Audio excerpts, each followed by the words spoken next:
Just మన తెలంగాణ వల్ల ఇండియాకి ఎంత యూజ్ ఉందో మీకు తెలుసా? నేను చెప్తా వినండి. మన తెలంగాణ జస్ట్ చార్మినార్, హైదరాబాద్ బిర్యానీ, కోహినూరు డైమండ్ దీంట్లోనే ఫేమస్ కాకుండా 33% ఆఫ్ ఐటీ జాబ్స్ మన తెలంగాణ నుండి వస్తున్నాయి. అర్థమైతుందా?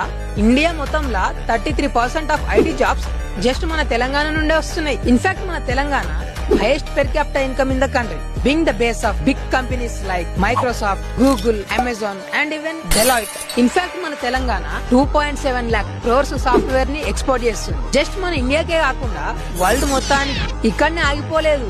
ఒకసారి గూగుల్లోకి వెళ్ళి ఫార్మా క్యాపిటల్ ఆఫ్ ఇండియా అని సర్చ్ చేయండి, మన తెలంగాణనే వస్తుంది. In fact 600+ pharmaceutical companies and over 200+ biotechnology companies, which is 35% of India's pharma production. అంతెందుకు, మన తెలంగాణలో ప్రతి ఒక్క డిస్ట్రిక్ట్ కి మెడికల్ కాలేజెస్ ఉన్నాయి. In fact India's first Covid vaccine along with PCR kit తయారైంది మన తెలంగాణలో. ఇప్పుడే అయిపోలేదు, మన తెలంగాణలో 45 డిఫెన్స్ కంపెనీస్ ఉన్నాయి. మీకు ఇంకో విషయం తెలుసా?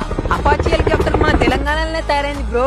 మన తెలంగాణ జస్ట్ ఇండియానే కాకుండా అదర్ ఇండస్ట్రీస్ లో like mining, food processing, manufacturing, technology and spice cultivation లో కూడా హై ఉంది. Companies like PepsiCo, Hyundai, Samsung, OnePlus ఇవన్నీ యూనిట్స్ మన తెలంగాణలోనే ఉన్నాయి. అండ్ వాళ్ళ ఎకానమీ యాన్యువల్లీ $190 బిలియన్ కి బూస్ట్ చేసుకుంటున్నారు. ఇంకా చాలా ఉన్నాయి. నేనేమన్నా మర్చిపోయి ఉంటే కింద కామెంట్ చేయండి. ఈ రీల్ ని మీ ఫ్రెండ్స్ కి షేర్ చేసి ఇట్లా